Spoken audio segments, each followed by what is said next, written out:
Good morning everyone. Morning के workout session में मेरा प्रतिदिन एक प्रयास रहता है कि हम अपने शरीर के आंतरिक और बाहरी विकास के संबंध में किसी विषय पर चर्चा करें हम, जिससे किसी को भी किसी भी पॉइंट से किसी को कुछ लाभ हो सके। तो इसको ये कह सकते हैं कि अपनी पर्सनैलिटी डेवलपमेंट के लिए हम किसी विषय पर बात करते हैं। इसी क्रम में आज मैं जिस विषय पर बात करूंगा वो है एजिंग। एजिंग मीन्स जो बूढ़े होने की एक प्रक्रिया होती है शरीर को, उसको एजिंग कहते हैं। तो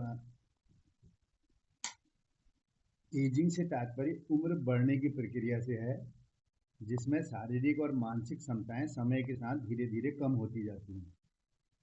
ये एक प्राकृतिक प्रक्रिया है जिसमें कोशिकाएं क्षतिग्रस्त होती हैं और शरीर में अंगों और ऊतकों की कार्य प्रणाली में गिरावट आती है।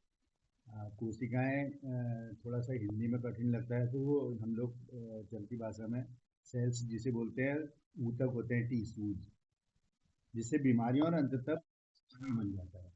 अगर ऊतकों की कार्यप्रणाली में जब गिरावट आती है तो उससे बीमारियां लगती हैं और अंततः जो कि मृत्यु का रीजन बनता है। कोशिकाओं की क्षति समय के साथ होती जाती है और उनकी मरम्मत या बदलने की प्रक्रिया धीमी होती जाती है। शारीरिक और मानसिक गिरावट भी होती है। शारीरिक और मानसिक क्षमताओं में धीरे धीरे कमी आने लगती है एज के साथ।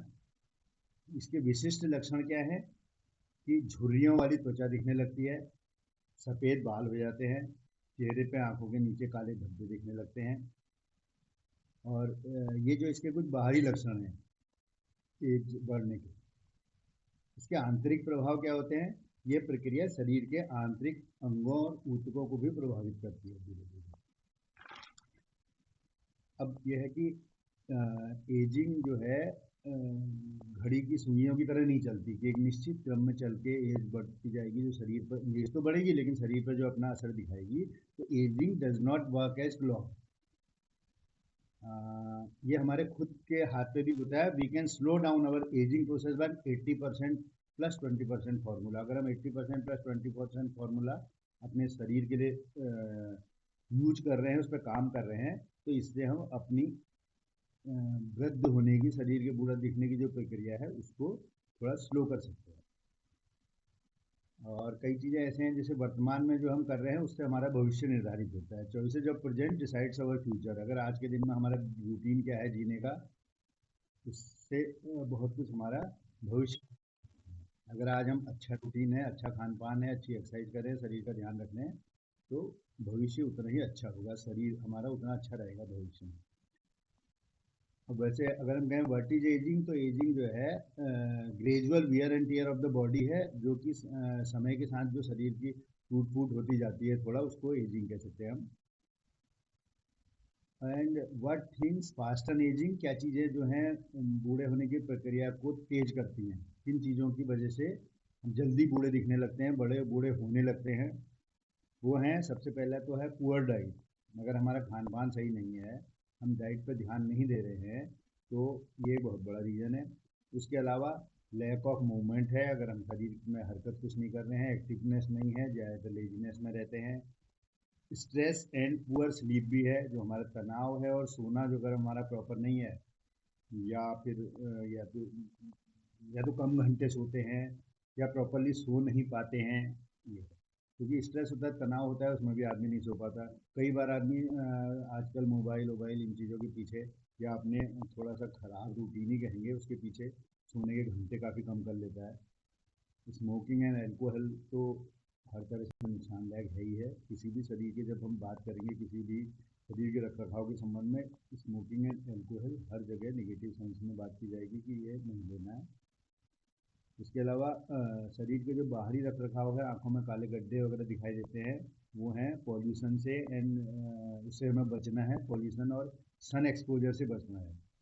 धूप में, तेज़ धूप में त्वचा को तेज़ धूप से थोड़ा बचा के चलना है। इसके अलावा एक पॉइंट और है जो हमारी एजिंग को प्रभावित करता है, बूढ़े होने की प्रक्रिया को ज़्यादा तेज करता है, वो है हमारा निगेटिव माइंडसेट।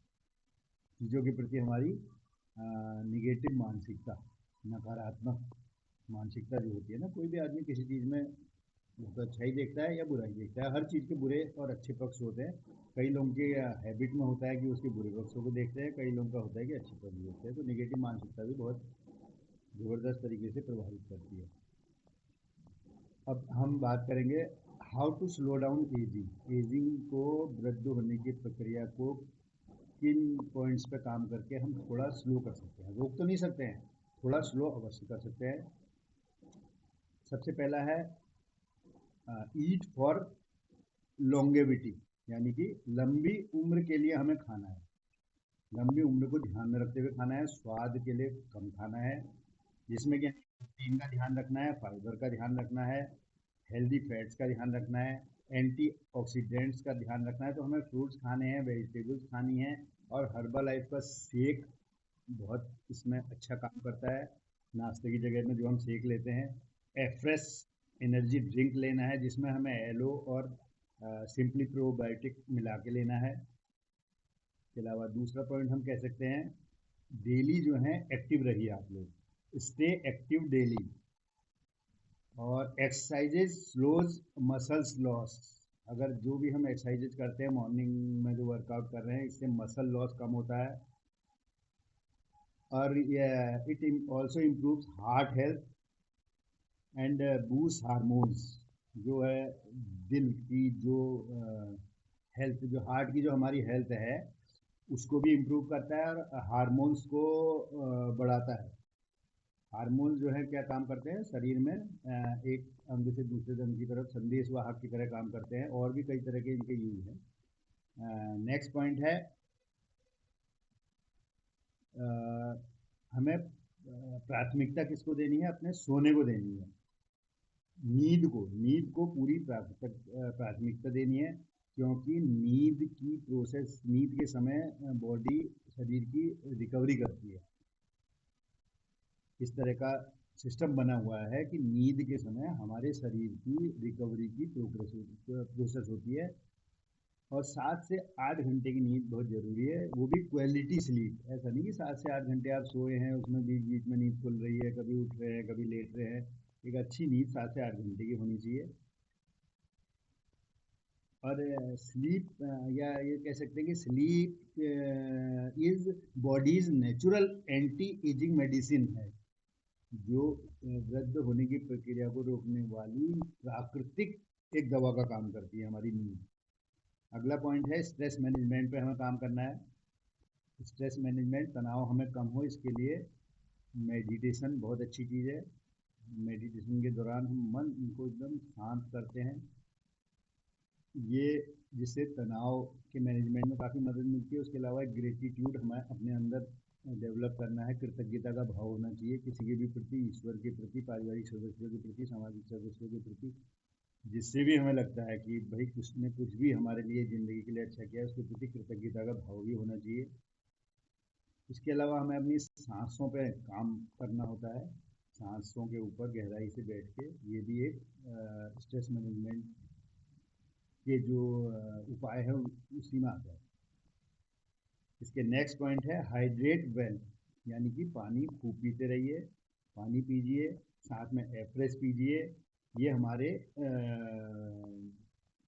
टॉक्सिन्स को शरीर से निकालता है। पानी जितना ज़्यादा पिएंगे उतना हमारा शरीर से टॉक्सिन्स, जिसको जहर भी कह सकते हैं हम, it flushes out toxins from our body. तो इसका भी ध्यान रखना है। अगला पॉइंट है, हमें अपनी त्वचा का भी ध्यान रखना है। प्रोटेक्ट अवर स्किन फ्रॉम सूरज से, और मतलब सूरज की रोशनी से, पॉल्यूशन से त्वचा का भी ध्यान रखना है। और उसके लिए गुड स्किन केयर, स्किन की अच्छे से केयर करनी है हमें अपनी। अगला पॉइंट है, हमें मतलब समाज में और रिश्तेदारी में, जानने वालों में स्ट्रॉन्ग रिलेशनशिप डेवलप करनी है। कम्युनिटी में, जिस कम्युनिटी में हम उठ रहे हैं, बैठ रहे हैं, क्योंकि people who stay socially active live longer and happier. जो लोग समाज में अकेले रहने के बजाय या अंतर्मुखी रहने के बजाय, कई लोग इंट्रोवर्ट होते हैं, उसके बजाय जो लोग 10 लोगों में उठता बैठता है, घुल मिल के रहता है ना, तो उसकी लाइफ जो है ज़्यादा लंबी भी होती है और खुशहाल भी होती है। अब इन पॉइंट्स पे बात करने के बाद थोड़ा हम इस पर बात करेंगे कि हमारे हर्बल लाइफ में कौन से प्रोडक्ट्स हैं जो एंटी एजिंग में हमें मदद कर सकते हैं, वृद्ध होने की प्रक्रिया को स्लो करने में या इसमें काफ़ी मदद करते हैं। सबसे ऊपर है night work is best. Night work बहुत ही अच्छा प्रोडक्ट है, ये हार्ट की हेल्थ के लिए भी बहुत अच्छा है। इसके अलावा सेल एक्टिवेटर है, जिसकी कि 2 टैबलेट्स डेली लेनी होती हैं, मॉर्निंग में इवनिंग में। कैल्शियम की 2 tablet morning evening. Joint support 3, एक सुबह शाम दोपहर लीजिए। और स्किन बूस्टर है स्किन के लिए। और वृद्धि लाइफ का ब्रेन हेल्थ भी है, जिसकी एक सुबह एक शाम टैबलेट लेनी होती हैं। ये सारी चीज़ें हमें इसमें मदद करती हैं। और ऑल प्रोडक्ट्स जो है ना, इसके जितने भी हैं हर्बल लाइफ के products, all products are preventive for wellness. मतलब किसी चीज़ को क्योर करने के नहीं है। जैसे एक तो होता है क्योर, दवा होती हैं, कुछ तबीयत बीमारी है, कुछ शरीर में दिक्कत है, उसको दूर करने के लिए।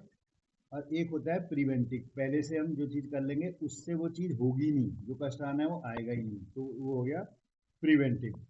जैसे कि हम सीट बेल्ट पहनते हैं, गाड़ी चलाते समय सीट बेल्ट पहनते हैं, हेलमेट पहनते हैं, तो ये सारी चीज़ें प्रिवेंटिव हैं। जैसे अगर चोट लग गई तो उसके बाद पट्टी वट्टी होती है, वो तो बात नहीं हो गई, प्रिवेंटिव ही हो गई। हेलमेट पहने होगा तो वो चोट नहीं लगेगी। सीट बेल्ट पहने रहेंगे, एक्सीडेंट होने में भी शरीर बच जाएगा।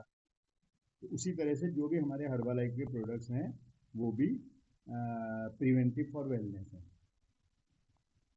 अब ये भी कह सकते हैं, if you concentrate today onwards on your ageing, then in future you will feel like a king. अगर आप आज से ही अपनी एजिंग के ऊपर ध्यान देना शुरू करेंगे कि हमें अपनी वृद्ध होने की प्रक्रिया के ऊपर थोड़ा सा कंसंट्रेट करना है, इसको रोकना है, तो भविष्य में एक राजा की तरह जीवन जिएंगे। तो ये तो हो गया एजिंग के ऊपर बात। इसी के सामने 2-4 पॉइंट वो वैसे तो हम सुनते ही हैं रोज़, वो भी थोड़ा बोल देना चाहूँगा, जो गुरमुख सर रोज़ बोलते हैं, हम सबको भी एकदम लगता है रटे हुए हैं, कि हमें अच्छा खाना खाना है, अच्छा माइंडसेट हमारा होना चाहिए, अच्छी कम्युनिटी में हमारा उठना बैठना होना चाहिए, और अच्छी नींद हमारी होनी चाहिए, तो ज़िंदगी हमारी बहुत अच्छी हो जाएगी। इसके अलावा कुछ चीज़ जो हमें अवॉइड करने हैं वो हैं डेयरी प्रोडक्ट्स, नॉन-वेज, मीठा और गेहूँ। ये 4 चीज़ें ऐसी हैं जो शरीर के लिए नुकसानदेह है, इन्हें हमें अवॉइड करना है। और 5 अच्छे लोगों के बीच अगर हम उठना बैठना शुरू कर देंगे, या उन लोगों के साथ जिनका हमारी तरह गोल है, तो हमारी ज़िंदगी चेंज हो जाएगी इससे। इसके अलावा एक पॉइंट ऐसा है कि कई बार ऐसा क्या होता है, हम लोगों से बातें सुनते हैं और उन बातों को सुन के डिसीजन ले लेते हैं किसी के बारे में, निगेटिव डिसीजन, या ज़्यादातर कहेंगे हम निगेटिव सेंस में। तो कभी भी पूरी बात सुने बिना समझे बिना कोई भी डिसीजन मत लीजिए, क्योंकि गलत सुनने के बाद दिमाग उस व्यक्ति को ब्लॉक कर देता है, उसके बारे में सारी निगेटिविटी आ जाती है हमारे मन में और रिश्ते खराब हो जाते हैं। इसलिए कभी भी कोई बात किसी के बारे में हो तो पूरी तरह समझिए, अपना दिमाग लगा के समझिए। और किसी की जब हम समाज में उठते बैठते हैं, कई बार हमें गुस्सा भी आता है, उस समय हम ज़्यादा सोचते नहीं हैं और किसी की इंसल्ट करते हैं, तो हमें उतनी ही किसी की इंसल्ट करनी है, या किसी को उतना ही नीचा दिखाओ जितना कि हम खुद भी सहन कर सकें। कभी कोई हमारी उतनी इंसल्ट कर दे या हमें उतना नीचा दिखा दे, तो जिसको हम टॉलरेट कर सकें, इस बात को ध्यान में रखना होता है। और हमें जो चेंज करना है केवल अपने आप को करना है, दूसरों को कभी चेंज नहीं करना है। इस बात को लगभग रोज ही चलिए मैं कह रहा हूँ, लेकिन ये बात दिमाग में जो लोग बिठा लेंगे ना, वो बहुत वो है। और छोटी मोटी बातों के पीछे किसी से रिश्ते नहीं करने हैं। परिवार में भी अगर आपका बेटा अपने मन से कहीं घूमने उमने चला गया बाहर दूसरे शहरों में, आप नहीं उस कह रहे थे कि चले बेटा मत जा, पढ़ाई डिस्टर्ब होगी, कुछ भी है, तो उसके पीछे फिर रिश्ते खराब नहीं करने हैं आपने, शांत मन से उसको समझने की कोशिश करना है। अब एक चीज़ ये कही जाती है ना, जितना आप भोले बने रहेंगे, या जितने आप भोले बने रहेंगे ना उतने सुखी रहेंगे। जितना सयाना बंदा होगा उतना गम सताएगा। जितना हम सयानापन दिखाएंगे, जितना दिमाग लगाएंगे, जितना हर चीज़ में इंटरफेयर करेंगे, उतना हम परेशानी को इन्वाइट करेंगे। एक तो ये मान के चलना है कि हर चीज़ में कुछ ना कुछ भलाई होती है। जब भी जो हो रहा है शांत रहिए, जब तक अनअवॉइडेबल कोई चीज़ ना हो जाए, तो ज़बरदस्ती इंटरफियर नेगेटिव चीज़ों में मत करिए जहाँ पर। और सामने वाले के लाभ के संबंध में हमें सोचना है, सामने वाले का लाभ होगा तो हमारा भी होता जाएगा। और इनसे सबसे ऊपर एक जो मुझे लगता है कि कभी भी कोई भी घटना होती है या हम दूसरे की किसी हरकत के पीछे या दूसरा जो कह रहा है उसके पीछे जो प्रतिक्रिया देते हैं ना, अगर हम एक बार को थोड़ी देर के लिए प्रतिक्रिया देने से पहले अपने आप को रोक के केवल दिमाग में ये सोच लेंगे कि इसकी जगह मतलब उसकी जगह खुद को रख के देखिए, अगर उसकी जगह मैं होता तो क्या करता। तो मुझे लगता है कि सारी आधी समस्याएं वहीं समाप्त हो जाएंगी। और उम्मीद है आज के इस विषय पर भी आप लोगों को कुछ न कुछ फ़ायदा हुआ होगा, लेकिन सारी चीज़ों को केवल सुनना नहीं है, कोशिश करनी है, इनको नोट करिए, दिमाग में बैठाइए, इम्प्लीमेंट करिए। और जहाँ तक आप सोचेंगे कि अभी एक बार सुन लिया तो इतने में क्या ये नोट होगा या इतना समय नहीं होता, वो तो मैं इसकी कोशिश करता हूँ कि इसको वीडियो बना के ग्रुप में भी डालता हूँ। देखिए, एक बार देखिए, बार बार देखिए, पॉइंट नोट करिए। जब इम्प्लीमेंट करेंगे तभी फ़ायदा होगा, वरना केवल बोलने सुनने से ऐसा नहीं है। तो इसी के साथ हर्बा लाइफ के इतने प्रोडक्ट्स की अभी भी हमने बात करी, सारे प्रोडक्ट्स लीजिए। शरीर सबसे ऊपर है, ज़िंदगी के आखिरी दिन तक ही शरीर ने ही साथ देना है, बाकी रिश्तेदारी खून के रिश्ते सारे आगे पीछे पूरी लास्ट दिन तक हर क्षण हमारे साथ नहीं है, केवल शरीर साथ है। तो हर्बा लाइफ के प्रोडक्ट लेते रहिए, इससे एकदम स्वस्थ रहिए, मस्त रहिए, बिंदास जीवन जीजिए, बाकी लोग भी आपको देख के आपकी तरह जीवन जीने के लिए इच्छुक रहें, ऐसा जीवन जीजिए। नमस्कार, धन्यवाद।